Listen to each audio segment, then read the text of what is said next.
സംസ്ഥാന സർക്കാരിന്റെ വിജ്ഞാന കേരളം പദ്ധതിയുടെ ഭാഗമായി ബ്ലോക്ക് തല തൊഴിൽമേള സംഘടിപ്പിച്ചു. തൊഴിലന്വേഷകരായ യുവതീയുവാക്കൾക്ക് അനുയോജ്യമായ തൊഴിൽ എത്തുക എന്ന പദ്ധതി ബ്ലോക്ക് കോൺഫറൻസ് ഹാളിൽ പ്രസിഡന്റ് ടി.കെ. സുലേഖ ഉദ്ഘാടനം ചെയ്തു. ബ്ലോക്ക് ക്ഷേമകാര്യ standing committee chairman B. Shamsuddin അധ്യക്ഷനായി. ജോയിന്റ് ബി.ഡി.ഒ. രജി സ്വാഗതം പറഞ്ഞു. അന്തർദേശീയ തലം മുതൽ പ്രാദേശിക തലം വരെയുള്ള വിവിധ വകുപ്പുകളിലേക്കും കമ്പനികളിലേക്കും സ്ഥാപനങ്ങളിലേക്കും നടന്ന തൊഴിൽമേളയിൽ ഒട്ടേറെ സ്ഥാപനങ്ങൾ പങ്കെടുത്തു. തൊഴിലന്വേഷകരുമായി കൂടിക്കാഴ്ച നടത്തി. ഇന്ന് വിദ്യാഭ്യാസ രംഗത്ത് വലിയ നിലയിലുള്ള കുതിച്ചുചാട്ടമുണ്ടായപ്പോൾ അതിനാനുപാതികമായിട്ടുള്ള സർക്കാർ ജോലി കൊടുക്കുന്നതിന് വേണ്ടി നമുക്കിന്ന് പരിമിതമായ സാധ്യതകൾ മാത്രമാണുള്ളത്.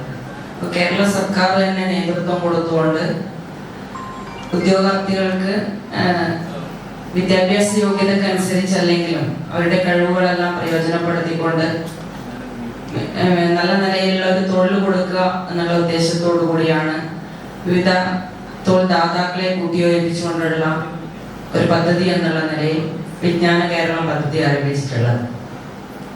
ഇന്ത്യ രാജ്യത്ത് PSC നിയമനങ്ങളുടെ കണക്കെടുത്താൽ ഏറ്റവും കൂടുതൽ PSC നിയമനം നടന്നിട്ടുള്ളത് കേരളത്തിലാണെന്ന് നമുക്ക് കാണാൻ പറ്റും. 50%-ലധികം രാജ്യത്താകെ നടന്നിട്ടുള്ള നിയമനങ്ങളിൽ 50%-ലധികവും വന്നിട്ടുള്ളത് കേരളത്തിൽ നിന്നാണ്.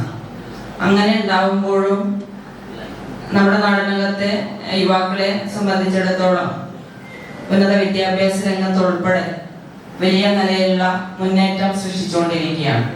ആ ഒരു പ്രത്യേക സാഹചര്യത്തിൽ അവർക്ക് ആവശ്യമായ ഒരു തൊഴിൽ കൊടുക്കാൻ സർക്കാർ ജോലി എന്നുള്ള നിലയിൽ നമുക്കിന്ന് സാധിക്കുന്നില്ല.